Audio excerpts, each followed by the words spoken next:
Assalamualaikum warahmatullahi wabarakatuh. KS. Waalaikumsalam warahmatullahi wabarakatuh. KS, ini hari ini saya mendapat tugas untuk mewawancarai kepala sekolah. Gitu. Kepala sekolah yang diwawancara ini salah satunya adalah kepala sekolah tempat saya mengajar. Gitu. Nah, ini temanya ini berkaitan tentang dilema etika dalam pengambilan keputusan. Nah, kalau KS berkenan, saya ingin mewawancarai KS nih. Boleh. Silakan Ibu. Saya mulai KS ya. Ya, silakan. Yang pertama ya KS ya, selama KS menjabat di sekolah ini sebagai pimpinan, atau mungkin sebelumnya pernah di sekolah lain gitu, pernah nggak dalam selama KS menjabat itu ada kasus atau masalah yang untuk penyelesaiannya tuh menimbulkan dilema gitu? Kalau ada, dan kalau boleh diceritakan. Kalau masalah itu di sekolah itu ada, di sekolah manapun pasti ada itu masalah. Kalau masalah yang di sini ini ya, di sini banyak guru yang S1 PGSD. Nah, disitulah masalahnya, banyak guru. Nah, sesuai dengan rasio jumlah siswa ya, bagaimana caranya kita memasukkan data guru itu ke dapur. Itu masalah. Berarti tidak sesuai ya rasio dengan rasio dengan guru yang ada tidak sesuai. Nah, itulah masalah yang ada. Kemudian saya panggil teman-teman untuk mencari solusinya. Bagaimana kita musyawarah membicarakan hal ini, jangan sampai ada yang tidak dapat jam. Jadi tidak mungkin kan saya mau mengeluarkan guru seenaknya. Itulah masalahnya. Bagaimana keputusan yang KS ambil untuk hal tersebut? Keputusan yang saya ambil, saya musyawarah dengan teman-teman. Saya mendahulukan guru yang sertifikasi dan guru yang PNS. Itu yang kami dahulukan. Terus sedangkan selebihnya bisa memegang guru bidang studi agar mendapatkan jam. Oh, salut banget ya. Jadi dalam artian berarti untuk yang GTT ini tetap dimasukkan dalam Dapodik ya? Iya, tetap. Hanya dia tidak lagi sebagai guru kelas, tapi sebagai guru bidang studi mata pelajaran. Nah, jadi selama ini KS, bagaimana caranya KS tuh mengidentifikasi kasus-kasus yang mana yang merupakan dilema etika, mana yang merupakan bujukan moral? Menurut saya ya, itu dilema etika itu berarti dalam sebuah kasus atau sebuah masalah ya, itu terdapat dua nilai kebajikan yang bertentangan, yaitu antara benar lawan benar. Itulah dua nilai yang bertentangan, yaitu benar lawan benar. Nah, sedangkan rujukan moral ya, rujukan moral itu berkaitan benar atau salah, benar dan salah. Nah, ini berkaitan benar dan salah. Artinya dalam sebuah kasus itu terdapat situasi yang tidak bisa disebut benar tetapi dilakukan. Tidak bisa disebut benar tapi dilakukan karena beberapa kepentingan. Ini misalnya ada nilai siswa yang didongkrak supaya dia naik kelas. Nah, ini adalah suatu tindakan yang tidak benar, tetapi dilakukan karena suatu kepentingan. Jadi kalau dilema etika itu benar lawan benar, iya. Kalau rujukan moral benar lawan salah. Iya, betul.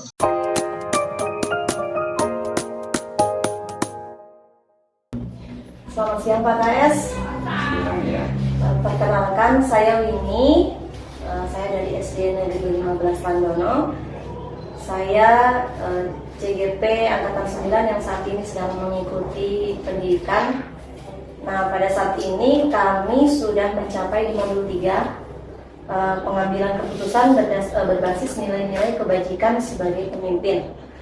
Nah, dalam modul ini kami mendapatkan tugas untuk melakukan wawancara terkait dengan studi kasus atau pengambilan keputusan itu yang biasanya berdasarkan dilema etika.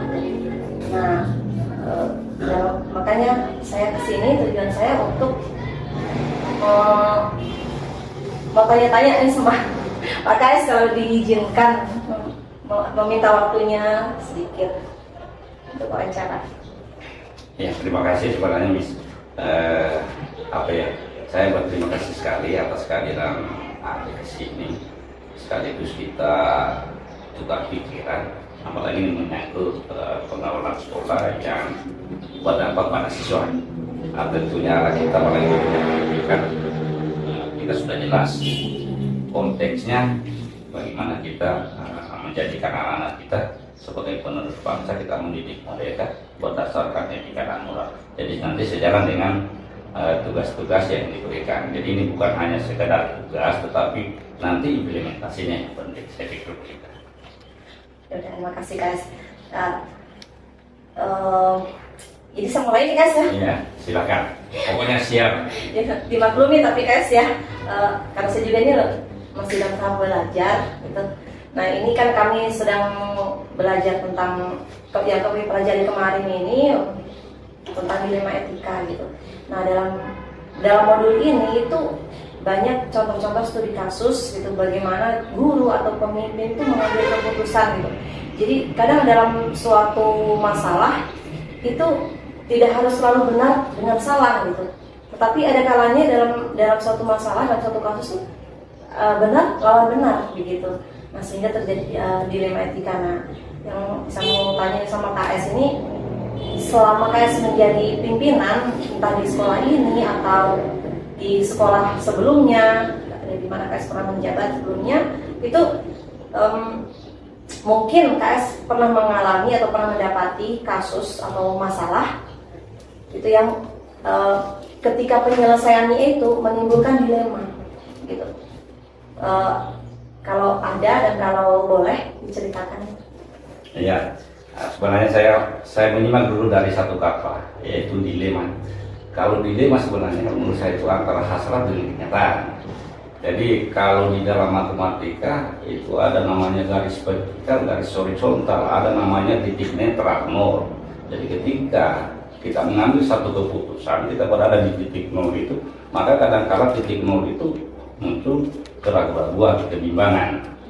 Jadi tadi saya bilang dilema itu antara hasrat dan kenyataan. Tetapi kesemuanya itu bisa kita dapatkan satu penyelesaian dari setiap apa yang kita temukan. Sebenarnya permasalahan kalau di pendidikan itu beda-beda tipis.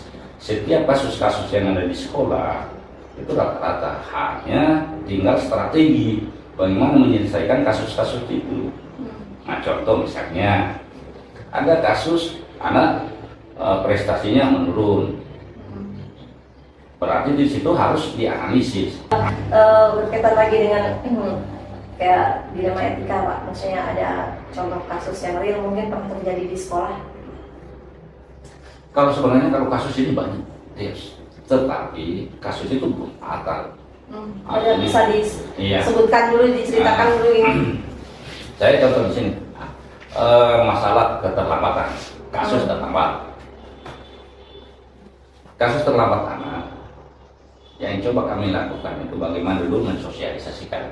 Jadi kami merumuskan dalam suatu aturan tata tertib yang disosialisasikan ke anak. Bahkan kami itu bikin satu aturan, kemudian aturan itu dibawa pulang. Kenapa seperti itu harus disepakati dan itu diplenokan supaya jadi kesepakatan bersama.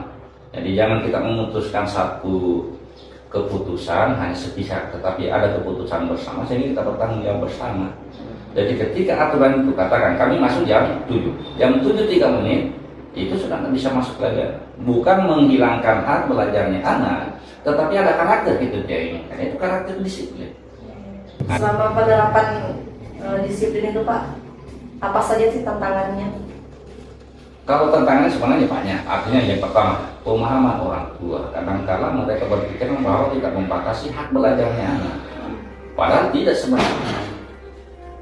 Bukan membatasi hak belajarnya anak, tapi kita menginginkan anak itu belajar. Belajar itu kan sebenarnya bukan di sekolah saja, di rumah pun boleh.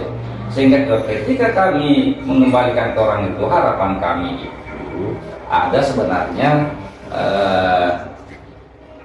keberpihakan orang tua terhadap anak sebenarnya. Ini sendiri Pak, bagaimana cara Bapak mengidentifikasi apakah ini masalah masuk dalam dilema etika atau masuk dalam rujukan moral? Sebenarnya identifikasikan kita sudah berbagi tugas di sini. Ada kebetulan kami di sini guru BK ada 4 orang. Jadi setiap guru BK itu ada persoalan selalu dicatat dan dipanggil, diidentifikasi, kemudian dicarikan solusi. Jadi manajemen kami dalam manajemen solusi tidak langsung menjudge anak bahwa apa yang dia lakukan itu selalu salah. Dia berbuat salah karena ketidaktahuannya. Itulah yang kami coba tunjukkan jalan. Kemudian berkomunikasi dengan orang tua, membuatkan satu bahkan di ruangan ini ruangan saja ini kita jadikan ini ruangan pembimbingan individu. Karena dalam pembinaan anak ada namanya pembimbingan klasikal, ada pembimbingan individu. Ketika hal-hal yang tidak boleh diketahui orang, nah itu ya pembimbingan individu. Makanya kayaknya pertanyaan-pertanyaannya sudah habis nih. Sudah habis. Coba tahu ada pesan. Kalau saya artinya ketika kita memasuki satu profesi, maka intinya kita cintai profesi. Ketika kita cintai, maka kita akan menggali bagaimana yang kita cintai itu kita jaga. Ketika kita sudah jaga, maka kita akan mencari bagaimana menyenangkan. Kalau sudah senang, maka hasilnya akan pasti baik.